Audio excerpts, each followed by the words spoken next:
Hi, welcome to Soul of Artistry, and today I'm going to show you how to make the best armor that was around for 1,000 years. And that is the European 4-in-1. It is praised for its lightweight and flexibility. It is typically paired with an arming doublet, which was several layers of heavily woven fabric. This I'm going to show you is called butted, where it's just the two ends of the links held together by the pressure of the link. Typically in historical times, they would rivet it. And I'll eventually maybe make a video on how to do riveted chainmail. So first you're going to start off with the 16 gauge 5/16 links, and you're going to close a bunch of them. So you're going to have a bunch of closed ones, and then you're going to have a pile of open ones. That one's closed. And I'm going to open that one. So it gets its name, 4-in-1, by having 4 links with one connected to one link.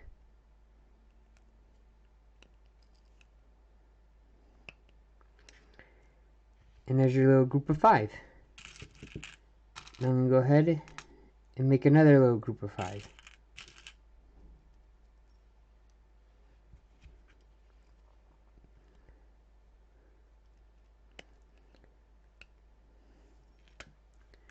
So I'm grabbing 4 closed links with one open link. It helps with this pattern to already have pre-prepped links. So I sit here and I'll spend several minutes opening and closing links and putting them in separate containers. So when I'm knitting, they're already ready to go with open and closed links. So I don't have to sit here and open and close links while I'm making them.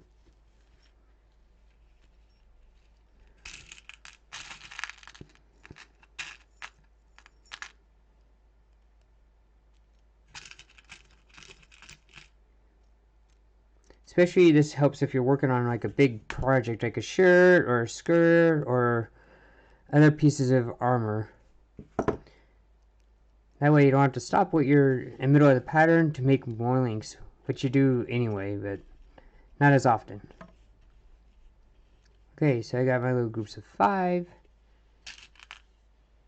I'm going to open these red links and connect them. So I'm going to go 2 and 2. Go ahead and close that link.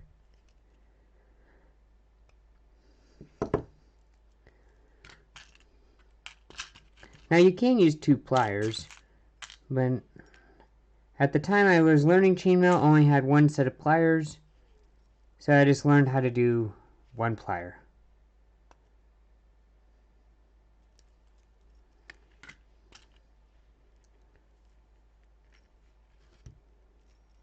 And if you're doing 2 pliers, most people like to grab both ends and bend them like that.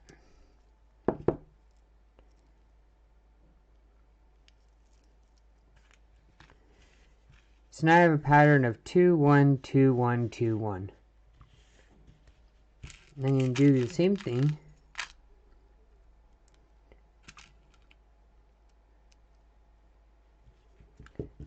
of making a bunch more groups of 5.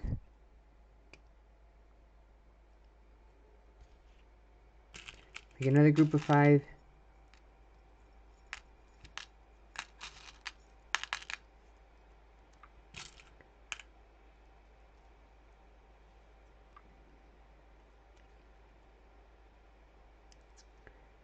Like so.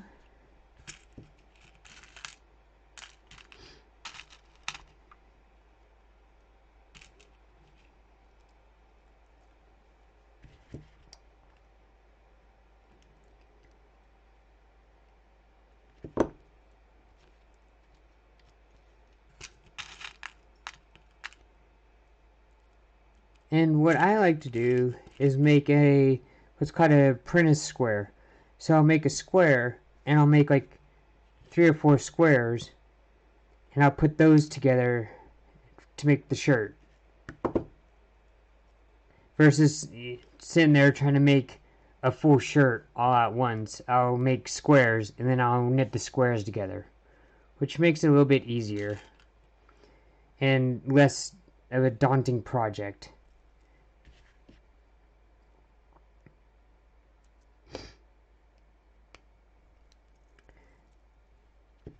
Now you will have to, if you are making a shirt or a skirt or something, and you need to add the darts and the flares and stuff, then that's when you would have to go through and make individually add rows and stuff.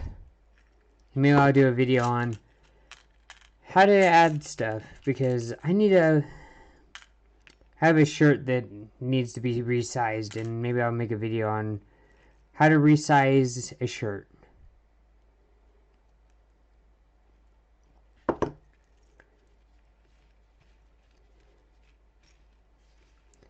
Okay, so I got my 2 rows.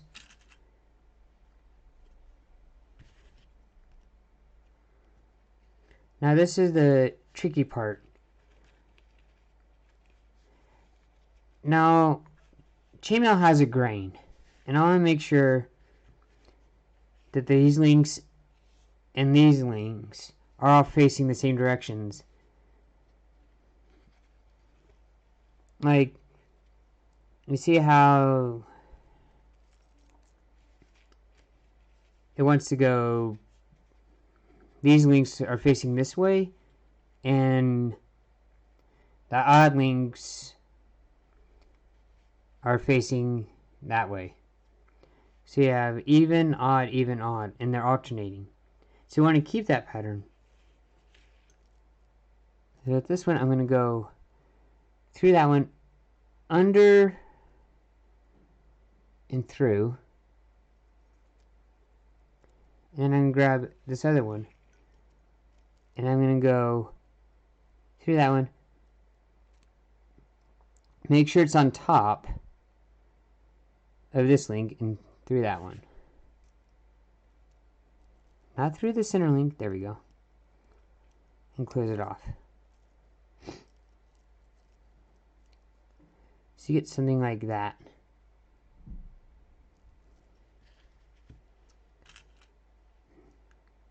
So you go through that link and through those 2 links. You see how they're facing on top of each other like that? Now I continue the pattern. I want to make sure that this link is underneath and it continues the grain.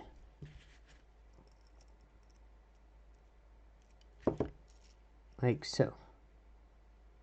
Except I missed one. There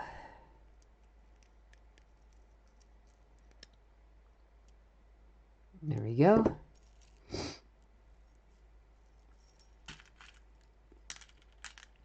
And do the same thing. Top link, under, top link, through that one, over this link, and through the other link.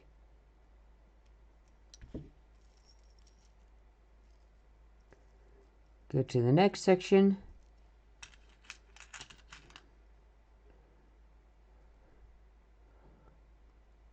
Under the middle link, the odd link, through that link, make sure it's on, this link's on top of this link. Go on top of this odd link.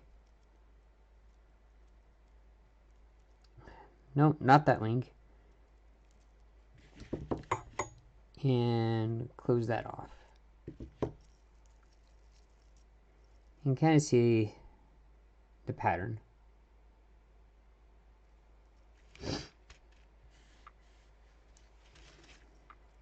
And I'll show you on this section.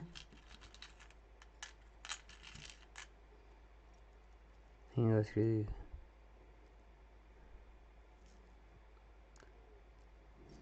those 2 links, through that link, make sure it's on top of the odd link, and through the middle link.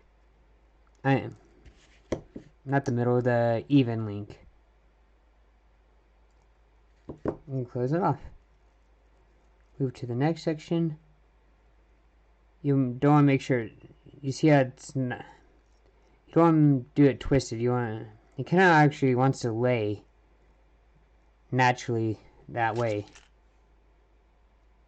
So you don't want to do it like that where it's twisted.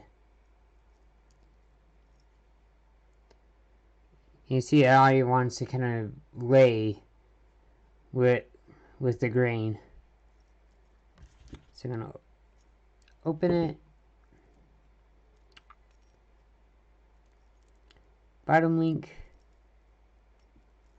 Do that. Make sure it's on top of this. This link's on top. Do that link.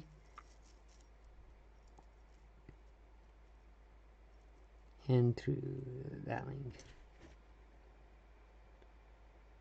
Close it off.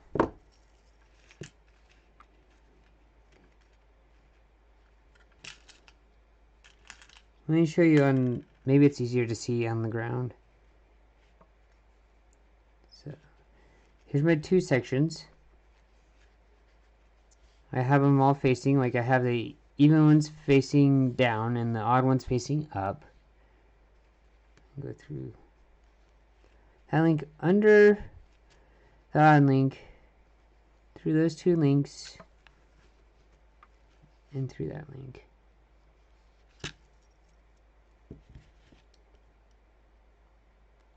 And close it off.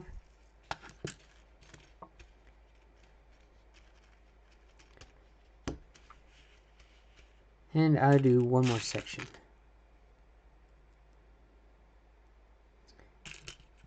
So grab a little group of 5.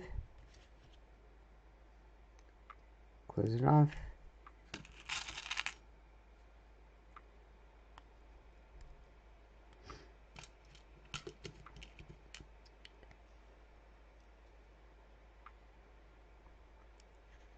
Close that off. Looks like it did 4 groups of 5. So I'm going to go ahead and do 4.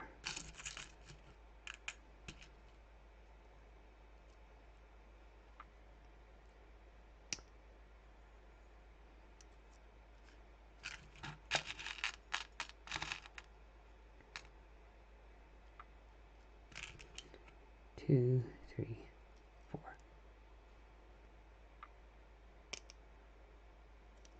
So now I got my groups of 5.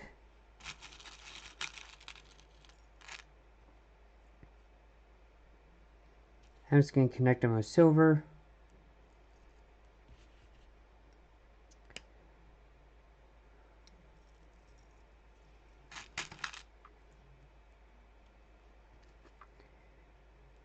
So I'm doing, here's the group of 5 and a group of 5, and I just connected them with 2. 2 on each end. So I'm going to grab these 2, put it through, move that out of the way. So you see 2, 1, 2, 1, 2, 1. And move it through those 2. And close them off. So now I have another row.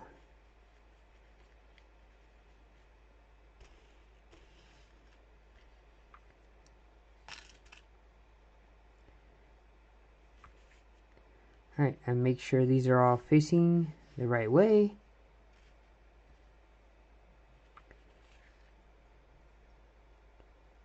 Through that one. Through those. So I get that. Make sure it's under. And grab this one. And over the top.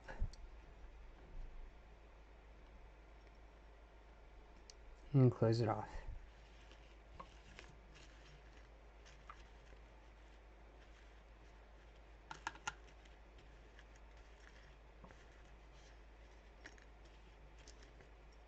There we go.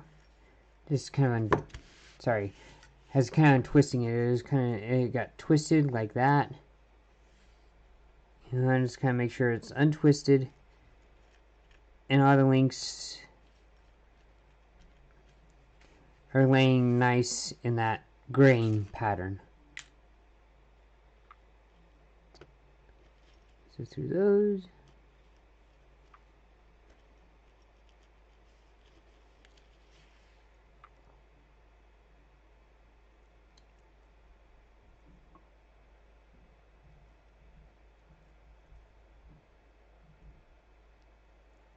Something doesn't look right.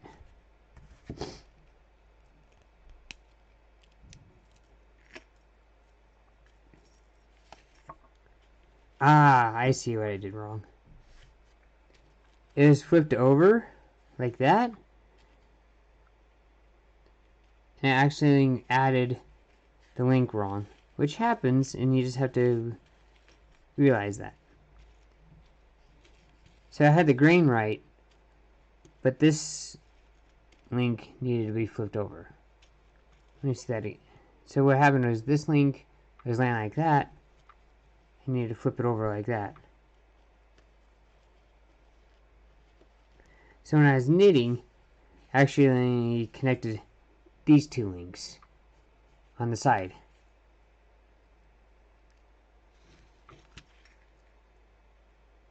There we go.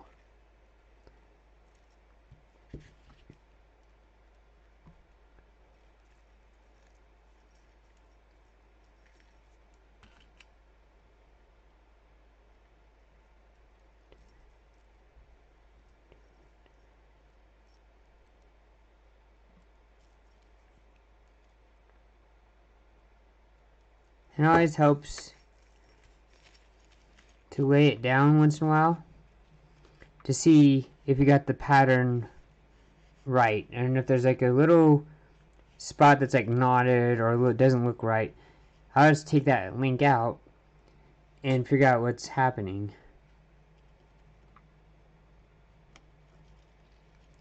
And it's easier to repair it as you're knitting it versus having a big section done and then finding a flaw and having to repair that section.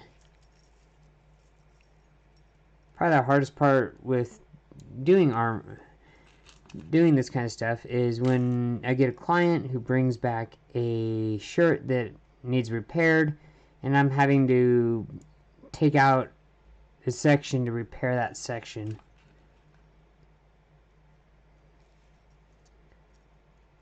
Because you have to figure out, well, what links are missing, how to fix that area, and so that's when it gets complicated, is when you're repairing chainmail and there's a section missing. So it's easier as you're knitting to stop once in a while and look to see if there's any knit problems. That way you don't have to do it taking out sections, and your odd rows and even rows are a little bit skewed and everything.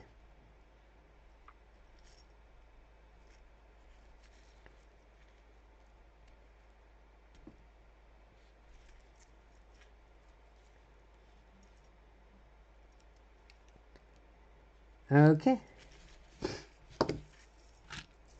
There's that. Now I'm going to show you the other way, and that's to knit this way. This way.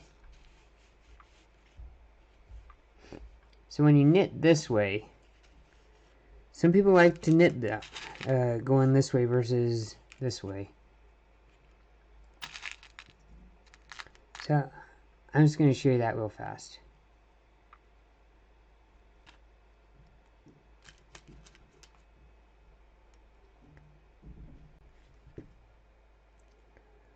I'm just going to do 2 sections. Keep the video kind of short.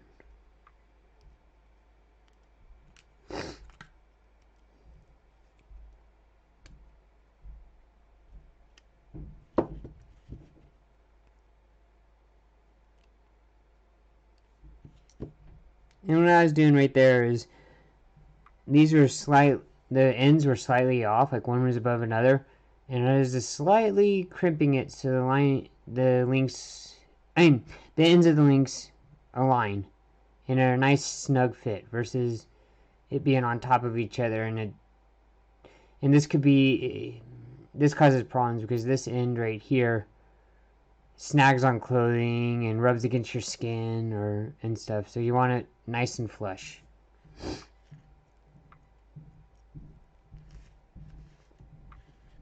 So I got my 2 groups of 5.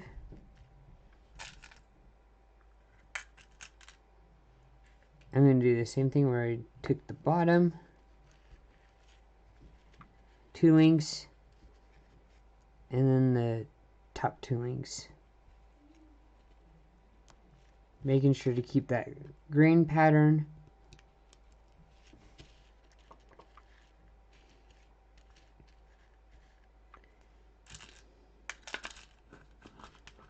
And I'm going to add another one. So the bottom 2 links and then the top 2 links. Whoops. Like so.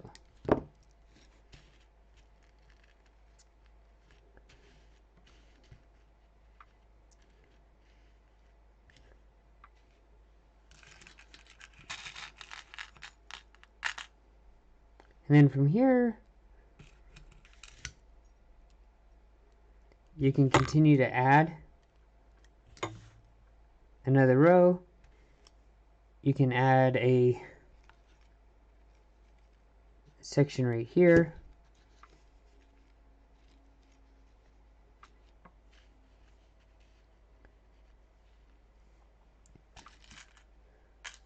So if adding a section right here,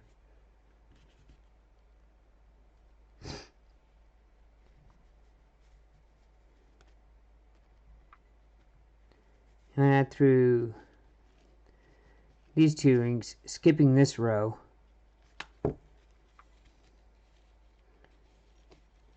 and add the 2 side links. So kind of like what I was doing up here.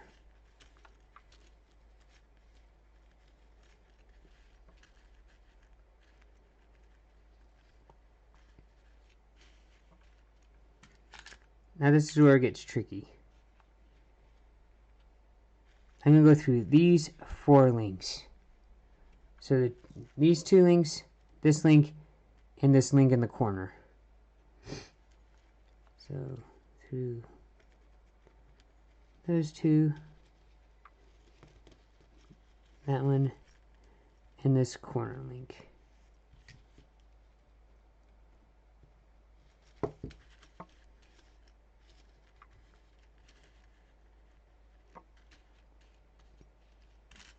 And then I'm going to add a link with these 2 bottom ones and these 2 top ones. So I'm going to go through these 2 top links, and those 2 bottom links, and these 2 top links.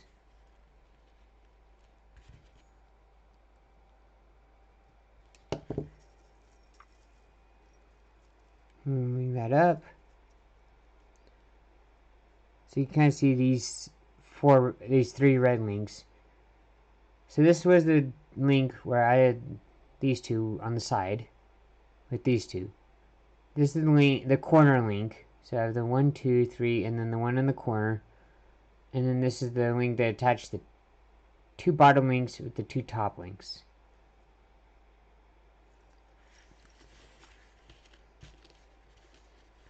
And from there, you can make it as big as a square as you want. And then you just knit those squares together to get a sheet. Now, the cool part is once you learn European 4 and 1, you can do 6 and 1. You can do King's Mail, which is doubled, which is 8 and 2. You can kind of see their links are doubled. If you really want to be fancy, you can do dwarf. And maybe I'll do a video on how to make dwarf or 6-in-1 or king's mail if you're interested in that. In case you're wondering what Japanese 4-in-1 looks like, this is Japanese 4-in-1 compared to European 4-in-1. You can see that their links are a little bit open. It actually flows a little bit nicer. It's just a different style of knitting, and they use different size links in Japanese weaves. But yeah. Oh, one note with European 4-in-1. When you're making an outfit, the grain goes this way. Because the way it stretches and moves and flexes, you want to make sure the links are facing this way and this way. You can kind of see that they're overlapping this way. Don't make your outfit this direction. It won't flex right. You see how the links are going up and down? You want the pattern to go side to side when you're making an outfit. It just will move better, be more comfortable. And yeah, that's it for today.